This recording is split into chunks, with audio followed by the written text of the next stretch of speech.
Asociación Internacional Nueva Acrópolis, presenta este ciclo que hemos dado en llamar Mundos Perdidos y que esta tarde inauguramos con dos invitados excepcionales, José Soto y Ciro Soto. Ciro Alejandro Soto está graduado en Filosofía por la Universidad de Sevilla y actualmente cursa un máster de Filosofía y Cultura Moderna en la misma universidad. Ha participado como asistente y ayudante en los congresos de la Sociedad Europea de Estudios Neogriegos en Suecia y en el Congreso de la Sociedad Española de Iranología en Irán. Es autor de El lenguaje de la guerra, que es el libro que tenéis aquí. Ha sido admitido este mismo mes, además, para exponer la ponencia Metafísica de la Guerra en Badajoz.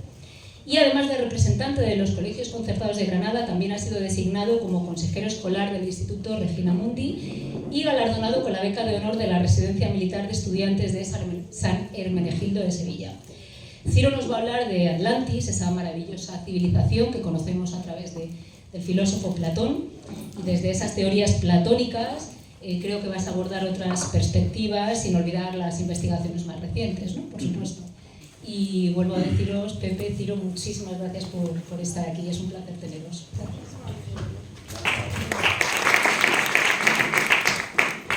Pues muy buenas tardes y lo primero de todo agradecer tanto la magnífica presentación de Mar como la invitación de Nueva Acrópolis y que hayáis venido todos vosotros, porque la verdad que yo que estudio filosofía es todo un placer ver cómo más allá de la aula existe un movimiento y una fuerza docente exterior a la academia que puede movilizar aquello que tanto me apasiona. Como bien ha dicho, yo voy a hablar de Atlantis, se llama la presentación Atlantis, Historia, Filosofía, Teorías y Literatura, y decir que aparte de filósofo, yo soy un gran amante de la historia, cosa que amo por mi padre, obviamente desde pequeño, y sobre todo de la mitología y en específico de las civilizaciones perdidas.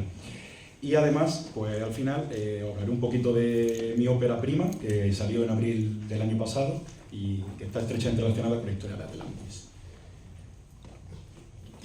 El mito del Atlantis es probablemente uno de los más famosos de la historia de la humanidad, y en términos de civilizaciones perdidas, el más famoso con mucha distancia respecto a otras como Hiperbórea, Lemuria, Mu o Shambhala.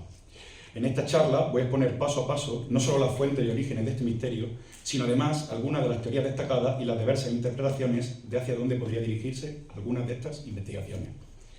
Las únicas menciones que encontramos del Atlantis se encuentran en los diálogos platónicos Timeo y Critias. Desde muy pequeño me ha apasionado esta civilización perdida, y fue desde que comencé la carrera de filosofía que comencé a ver que no solo se podían encontrar similitudes históricas o arqueológicas a la hora de suponer la posibilidad de su existencia, sino que además, si leemos con cautela estas fuentes que os acabo de presentar, podemos encontrar muchas y misteriosas curiosidades. Lo primero de todo es que Critias comienza hablando, a través de Platón, del método de transmisión de la información que va a exponer en el diálogo. Él conoce de Atlantis gracias a que unos sacerdotes de Sais, en Egipto, le contaron la historia a Solón, el legislador ateniense, y este a su vez era pariente de Drópidas, padre de un tal Critias, que es abuelo del Critias que habla, que además, recordemos, habla a través del diálogo escrito por Platón. Sí, es todo muy rocambolesco. Entonces tenemos la cadena, sacerdotes de Sais, Solón, Critias, Platón. Y sin embargo, antes incluso de comenzar la historia, insiste que pese a que los datos pueden ser equívocos y que es más fácil hablar de los dioses que hablar de los hombres, todo aquello que cuenta es real. Vemos pues cómo remarca tanto la realidad como que es una historia de tiempo histórico, tiempo real, por antítesis al tiempo de Cronos, que el tiempo de Platón, que en Platón sería el correspondiente al mundo inteligible, y del que se reflejaría la sombra, que es esta edad de Zeus. Entrando ya en materia, Critias asegura que el Atlantis fue una federación de reyes que estuvo en guerra con Atenas 9000 años en el pasado,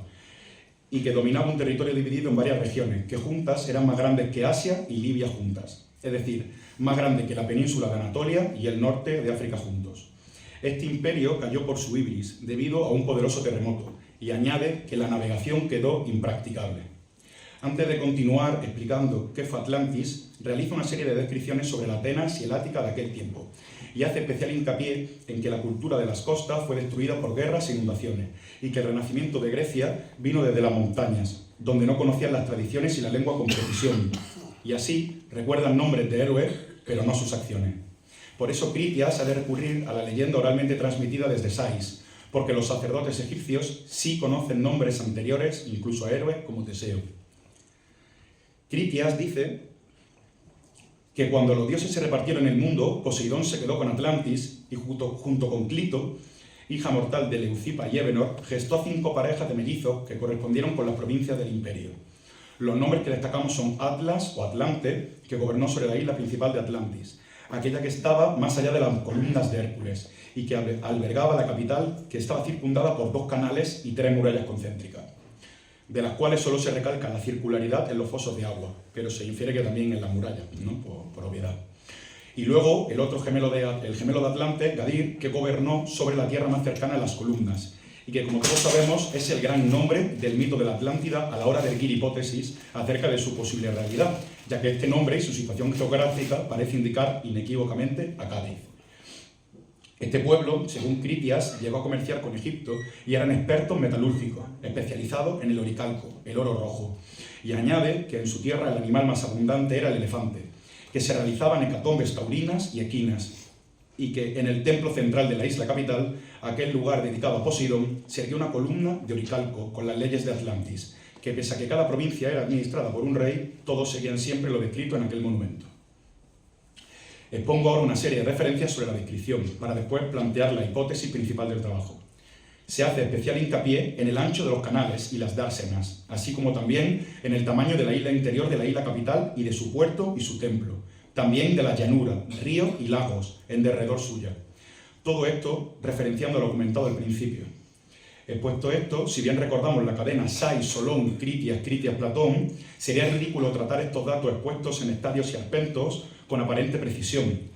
Pero pese a eso sí que podemos remarcar una vez más la insistencia en la veracidad de la historia. Esto para muchos historiadores puede parecer ridículo, pero más allá de tratar de conectar a Atlantis con yacimiento y teoría, tan solo debemos confrontar este con otros pasajes de Platón, como el de la caverna o el del carro alado, por todos conocidos, para comprobar que ni se hace hincapié en su realidad, ni mucho menos se habla del origen de la historia en cuanto a su transmisión, ni por asomo encontramos la roca o la localización de la caverna, ni los materiales o la forja donde se construyó el carro alado. Lo difícil ahora es, si suponemos que podemos emular la aventura de Schliemann con Troya y Micenas, ¿qué datos podemos usar?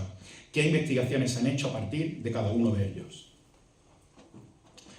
La número 1 es, ¿más grande que Asia y Libia? América. La primera de las hipótesis a comentar es aquella que malinterpreta los tamaños de los griegos, que los griegos asociaban a Asia y África, y que amparándose en el dato de más allá de la columna de Hércules, que parece el más preciso, sitúan a América como el territorio atlante. Esto es muy curioso, ya que en el norte del continente existe la leyenda de Atlán, una tierra mágica muy similar tanto en el nombre como en las descripciones y en su final. Sin embargo, el mismo Critias asegura que los nombres atlantes no son tal y como los expresa, sino que Solón hizo las respectivas transliteraciones al griego de los significados de los nombres de la historia. Bajo esta hipótesis, muchos señalan a los parecidos de las pirámides de Egipto y Sudamérica, tratando de crear un puente con Atlantis, amparándose en islas como las Canarias y Madeira, o señalando el parecido de Tenochtitlan con la descripción de la isla central, o incluso algunas similitudes geográficas de los Andes. Sin duda es complicado que estas hipótesis puedan ser ciertas, pero sí que es interesante si lo usamos como ideal trascendental kantiano, es decir, algo a lo que no podemos llegar, pero que nos ayuda a avanzar, habiendo aportado algunas de estas investigaciones aparentes pistas de la llegada de antiguas civilizaciones marineras como los fenicios al Caribe.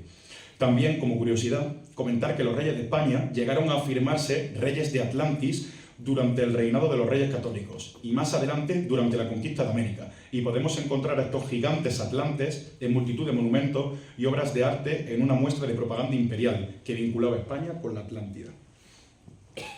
La teoría número 2 es norte de África. Muchas son las investigaciones e hipótesis que señalan al norte de África como un lugar muy posible para localizar la Atlantis. La más importante de todas ellas se basa en que no solo tenemos las localizaciones de las columnas y Cádiz, sino que además tenemos mapas de Heródoto y Hesíodo que sitúan en Marruecos a los atlantes, cosa que podemos ver aún más clara como herencia en el monte Atlas. Además, todo ello se suma a la relevancia que se le da a los elefantes como animal principal, que según Plinio y Estrabón en su época eran todavía numerosísimos, y muchos otros aventuran incluso a decir que Egipto conoce también a Atlantis por su vecindad con el Sáhara, que sería el mar que quedó impracticable, haciendo referencia a los megalagos que aquí se ubicaron entre el 11.000 y el 5.000 a.C. Por esto mismo, también se señala la superestructura, el ojo del Sáhara, que cumple perfectamente tanto con la medida de la isla principal como con la geometría de los círculos concéntricos.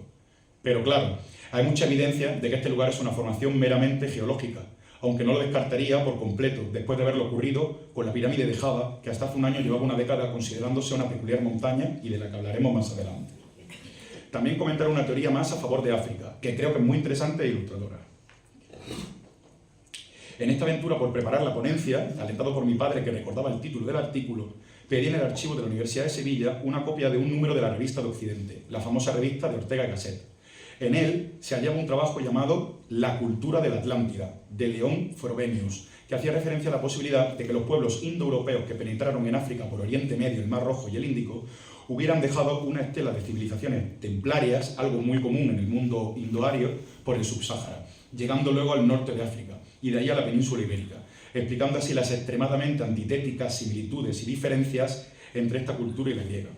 En este capítulo se presentaban estelas africanas que eran idénticas a algunas tartésicas, que también comentaremos más adelante, además de la manera de organizar los templos y el carácter tan relevante de estos en el mundo indoeuropeo, así como la organización de los reyes y sus funcionarios o incluso la dadomancia, es decir, leer el futuro utilizando los dados. También se relaciona el oricalco con el latón, que los ingleses codiciaban del África Occidental en su colonización, ya que se han encontrado murallas revestidas de este material, como se afirma en el Critias. La tercera de las teorías es la isla de Santorini. Esta localización jamás me ha convencido, pero es inevitable no mencionarla. La isla de Santorini, Tera, albergaba un importante centro de la civilización minoica, que de una manera o de otra antecede a la Grecia en los mitos homéricos. Esta civilización sufrió una devastadora catástrofe con la erupción del volcán de la susodicha isla, hasta el punto de que dejó una poderosa secuela en forma de un brutal cambio climático en todo el Mediterráneo. Como bien he dicho, nunca me ha convencido esta teoría por dos motivos. Uno, creo que es relevante el dato de Gadir y de las columnas de Hércules, y Santorini no corresponde con ninguna de las dos. Y dos, la fecha del estallido del volcán es el 1600 a.C., y esta no coincide con ninguna de las dos fechas, que es un concepto que desarrollaré justo en el siguiente punto. El cuarto punto es la teoría de los 1200 años contra la teoría de los 9000 años, antes de Platón. Los 9000 años de antigüedad, que le dicen los sacerdotes de Saísa Solón, trae al juego de hallar la Atlántida dos problemas, aunque más bien uno deviene en el otro. La prehistoria académica establece que ninguna civilización semejante podría haberse desarrollado jamás en aquel tiempo. Y esto deviene directamente en un nuevo problema que deriva en la hipótesis. ¿Hablarían los sabios egipcios de meses y no de años? Es bastante recurrente entre aquellos que amamos la Atlantis suponer esto para tratar de acotarnos al ámbito académico. Si es que alguien del gremio no se burla del Atlantis como algo místico y fuera del paradigma, como diría Kuhn. Ahora bien, ¿no es útil o interesante la idea de los 9000 meses? Por supuesto que sí, porque poco más de 9000 meses antes de Solón se estaba dando uno de los eventos favoritos de los futuros historiadores en primero de grado, el 1177 a.C., el Apocalipsis del Mediterráneo, mejor conocido como la llegada de los famosísimos pueblos del mar. Esta fecha además coincide con la guerra de Troya. Recordamos una vez más, al igual que al inicio, ciudad hazme reír de la sabiduría universitaria intraparadigmática y positiva y que sin embargo fue descubierta por Heinrich Schliemann a finales del siglo XIX. También esta fecha sería idónea para establecer la idea de la Federación Mediterránea, que es una de las hipótesis más aceptadas, ya que conectaría múltiples yacimientos arqueológicos a lo largo del Mare Nostrum, que parecen revelar una cultura común a través de ciudades construidas con canales y murallas concéntricas, estelas que representan este mismo símbolo estando esta sucesión de círculos generalmente escoltada por guerreros a pares, recordemos los reyes mellizos, y además de múltiples objetos apotropaicos y hecatombe de toros y caballos, que también coincide en esta fecha con el mito del caballo de Troya. También se conocen restos en yacimientos tartésicos de comercio con Asia Menor y no es ni más ni menos la posible ubicación de una capital tartésica la que nos lleva a Gadir, más allá de la columna de Hércules y a mares impracticables, como pueden ser el desaparecido lago Ligustino, que sería la actual Sevilla, o el mismísimo Parque Natural de Doñana. Además de las minas de oro rojo que tintan el río Tinto, o la presencia de caballos, toros y más al sur, lugares llenos de elefantes. Lugares como Canchorroano o el Turuñuelo nos invitan a soñar con un aún más mítico, si cabe, pasado ibérico. Sin embargo, no son pocos los que defienden la literalidad de los 9000 años, de la que hablan los sacerdotes de Sais. Personalmente siempre había descartado esta hipótesis, ya que aunque rechace el desprecio de la Academia Atlantis, he sido muy consciente de la cantidad de pruebas que ésta ofrece, o al menos ofrecía, para negar esta milenaria cifra histórica. Ahora bien, han sido múltiples los hallazgos arqueológicos de la última década que nos remiten directamente a esta época lejana como posibilidad de destacar. Hablamos, por ejemplo, del increíble hallazgo de Göbekli Tepe, que pertenece al 10º milenio antes de Cristo. Se sitúa en Anatolia y presenta un tamaño y una arquitectura que se considerarían imposibles antes del comienzo del reestudio del yacimiento en el año 2014. También podemos volver a mencionar el increíble caso de la pirámide de la isla de Java, que llevaba años siendo reconocida como montaña, pese a la insistencia de los nativos y de algunos profesores indonesios, y que a día de hoy está revolucionando el paradigma aún más que el yacimiento turco, atreviéndose incluso algunos a datarla del 16.000 a.C., plena era del hielo. ¿De qué podríamos hablar entonces usando la fecha de los 9.000 años? Pues sin duda de una auténtica fantasía que, de hacerse real, haría saltar por los aires toda la prehistoria, puesto que hablaríamos de una civilización antediluviana, es decir, estableciendo el diluvio esta vez no como el desbordamiento del Mar Negro del 5.500 a.C., sino como el final de la Edad de Hielo, es decir, el de hielo masivo y sus terribles consecuencias medioambientales. Más allá del estrecho, de las columnas de Hércules, encontraríamos, por ejemplo, Doggerlandia, que es el territorio desaparecido del Mar del Norte, que conectaba directamente a las Islas Británicas con el continente. Aquí se han hallado múltiples restos arqueológicos a destacar, y además esta tierra podría explicar la lejana conexión genética entre españoles e ingleses. Hablaríamos también así de una tierra llena de elefantes, como una tierra llena de mamuts, y podríamos incluso remitirnos a un dominio del extremo norte para terminar de hilar en esta fantasía Atlantis e Hiperbórea, incluso al lejano y mitológico origen septentrional de los Vedas de la India, lo que a veces se ha descrito como la patria de los indoeuropeos. Esta vinculación del mundo hiperbóreo como norte de Europa con la Atlantis, pero en su caso vinculándola además con los pueblos, con los pueblos indoeuropeos, ya la propuso en su tiempo el historiador Jürgen Spanurz en su obra La Atlántida. Además, esta teoría no estaría en oposición con todo lo anteriormente relatado, aunque, como es obvio, esta de lejos la más difícil y fantástica. Pero no deja de ser una posibilidad abrumadora tras haber descubierto en los últimos 10 años yacimientos que revolucionan la prehistoria. Como último dato de las posibles ubicaciones del Atlantis en la Edad del Hielo, algunos estudiosos como Julius Evola o Madame Blavatsky hacen especial hincapié en la importancia de la cultura atlante y de su relación con el mundo proto-indoeuropeo, afirmando Blavatsky que la raza raíz atlante, la cuarta raza humana del espíritu, habitó la Tierra hace 11.000 años, tal vez inspirándose en la idea de los 9.000 que da Solon como referencia. El quinto de los puntos es la propaganda contra Persia. Obviamente estas teorías que estamos exponiendo son hipótesis de una posible realidad, pero sin embargo, de entre las teorías que explican el mito de Atlantis, acotándose tan solo a la explicación filosófica, me gustaría destacar la teoría de que este cuento platónico era una suerte de propaganda antipersa. De esta manera, todas, absolutamente todas, las precisiones serían falsas y Aristóteles, Platón, estaría plasmando en este mundo de cuentos una suerte de evolución de la barbarización de un pueblo, tal y como los griegos, que admiraban a Ciro el Grande, como Alejandro, entendían a la Persia con la que ahora se enfrentaban. La idea de la ibris, del orgullo, sería el motor de esta caída desde la más alta de las virtudes hasta el nadir de los salvajes que se rebelan contra el mundo divino, que les responderá con un castigo. El punto 6 es el estado de la cuestión. No puedo finalizar el apartado de la historia de Atlantis sin antes mencionar a una persona que admiro muchísimo y con la que además he tenido el placer de hablar a través de redes sociales. Hablo ni más ni menos que de Michael Donegan, el hombre que a mi juicio por fin se ha tomado en serio la búsqueda de la Atlantis y que mantiene la cuestión en actualísimo estado. Michael sitúa la Atlantis en la tesis de los 9.000 años para sorpresa de todo, ya que es difícil creer que es la fecha correcta, y no la marca con el apocalipsis del Mediterráneo. Aunque he de decir que fechar Atlantis en la prehistoria no le exige descartar que este pueblo sea el inicio de una tradición en el poniente del Mare Nostrum que culminase con un imperio federal en la fecha de los pueblos del mar. Sin embargo, asegura haber descubierto en la costa gaditana pirámides y murallas forradas de metal, tal y como decía Platón, que pertenecen al 9000 a.C. No es un investigador cualquiera, tenía experiencia previa en la investigación y el buceo, y está respaldado, o poco a poco va respaldándose, por la misma Junta de Andalucía y algunas universidades que pues, se atreven a saltarse el paradigma académico. Os lo recomiendo encarecidamente y decir que hace poco proyectó al público cerrado su documental Atlántica y dicen que fue increíble, así que espero pronto poder verlo. Sin duda es el que considero más lejos está llegando, pero tampoco podemos olvidarnos de otros documentalistas o cineastas como James Cameron, que relacionaba Atlantis con los pueblos del mar. Ahora vamos a hablar de su filosofía.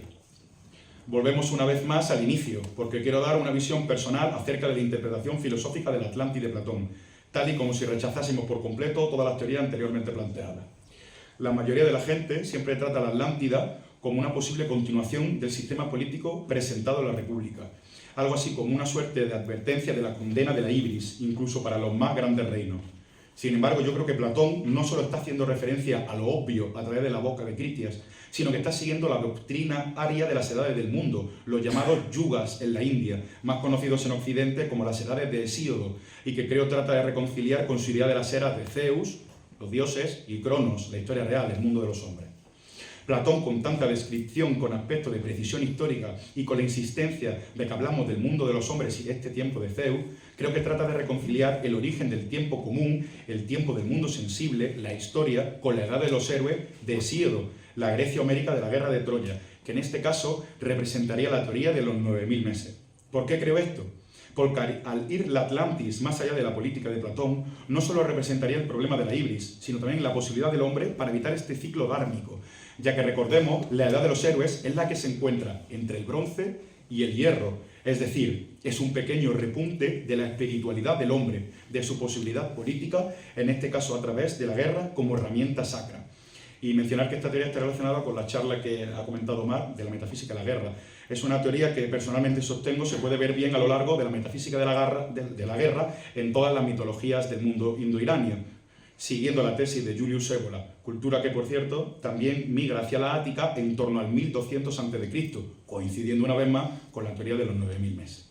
Considero pues que el Atlantis para Platón no es solo una advertencia, sino una romantización, por supuesto, que no recuerdo, de la edad de la guerra de Troya, un intento de Ozymandias, que es un término que desarrollaré justo ahora y que es el que utiliza para luchar contra su tiempo, que él considera la edad del hierro, la edad del lobo, o Kali Yuga, como prefiramos llamarlo, el punto más bajo de la espiritualidad del hombre. De su literatura. El mito de Atlantis, como hemos visto, no solo ha subyugado a los historiadores, sino también a los artistas y literatos de todos los tiempos. No puedo dejar de destacar el papel que Atlantis juega, por ejemplo, en la obra de quien fuera corresponsal y amigo de H.P. Lovecraft, Robert E. Howard, sin duda uno de los mejores escritores de fantasía heroica. Pues bien, en la obra del maestro Howard, separada de la mala interpretación hollywoodiense, Atlantis aparece en el ciclo de Kul de Valusia como una isla señalada por estar poblada por hombres guerreros y poderosos, como el propio protagonista, que imponen su yugo a la mucha más civilizada Valusia, y que con el tiempo, y al igual que esta última, sería barrida por un cataclismo ocurrido en torno al 10.000 a.C., lo cual cuadraría grosso modo con la datación propuesta por Platón. Nuestro propio mundo quedaría marcado por el cataclismo atlante que daría lugar a lo que Howard denominó como mundo iborio, y que a su vez sería barrido por un nuevo cataclismo del que emergería las civilizaciones antiguas como Egipto y la historia que todos conocemos. Ahora voy a pasar a hablar de mi obra, con vuestro permiso. Desde pequeño siempre he estado muy influenciado por la curiosidad que mi padre tenía sobre el mito de Tarteso y la posibilidad de su relación con la Atlantis platónica. Esto, sumado a su fanatismo por la obra de Howard, me llevó a descubrir que era posible la utilización de la Atlantis como recurso literario. Desde que leí Los hijos de Húrin y poco después El Silmarillion, tuve claro que mi vocación sería la de la literatura fantástica. Y fue ahí, en 2013, con apenas 13 años, cuando decidí que la Atlantis sería la primera piedra en el camino de mi obra.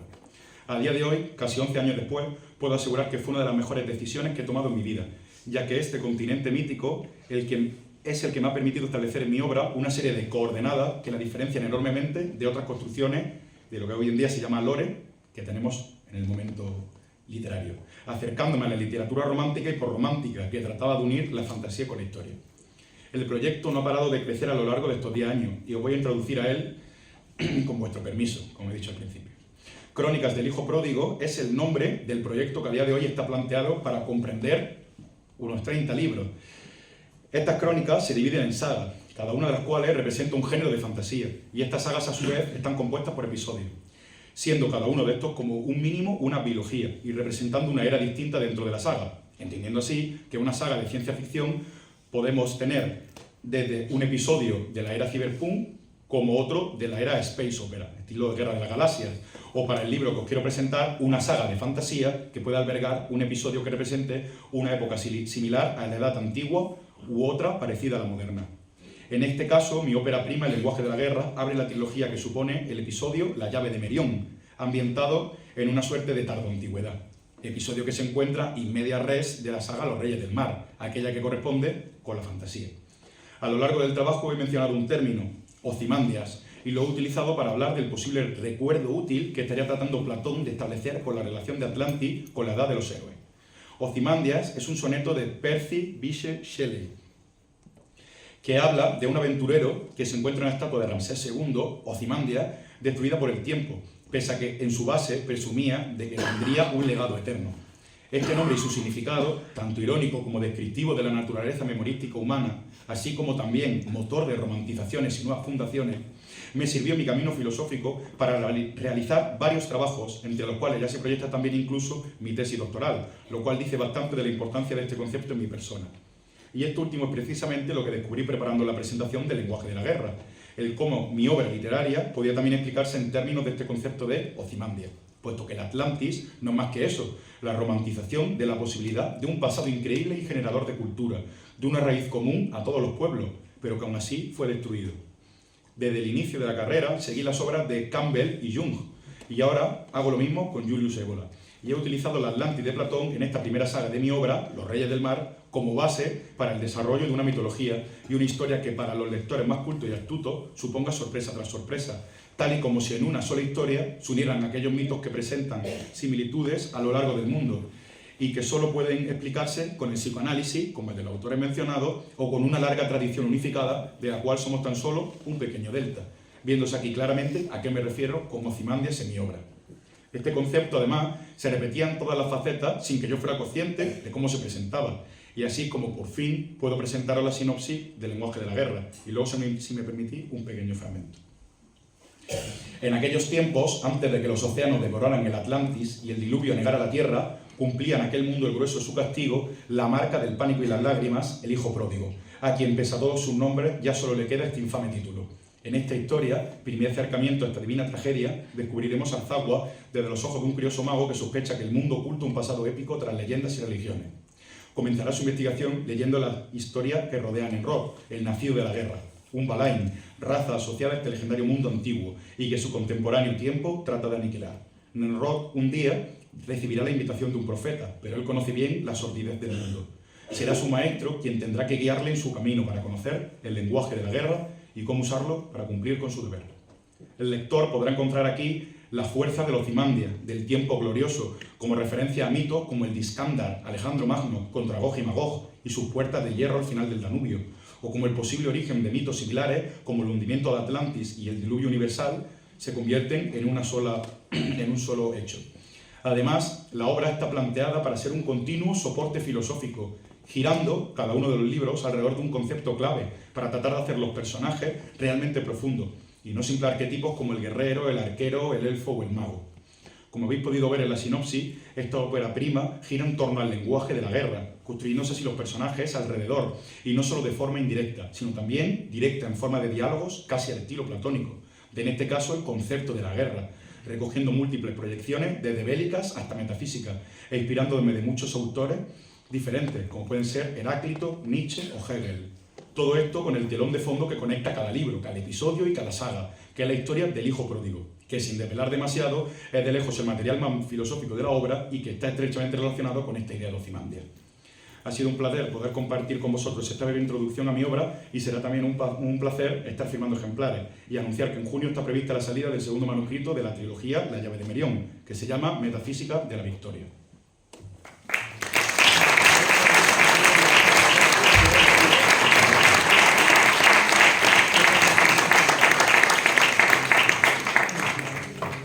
Si no importa, voy a leer un fragmento que he leído en las presentaciones. ¿Vamos viendo?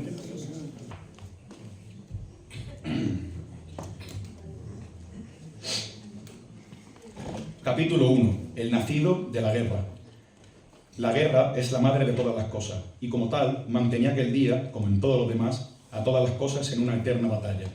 El glorioso sol rojo que brillaba aquel día en el cielo veraniego, negándose a ir, se mantenía invicto, pero no en paz, con la mordaz y pícara luna, que acechaba la noble estrella asomando desde el confín del firmamento, buscando asestarle la certera puñalada trapera que le concedía la victoria todas las noches.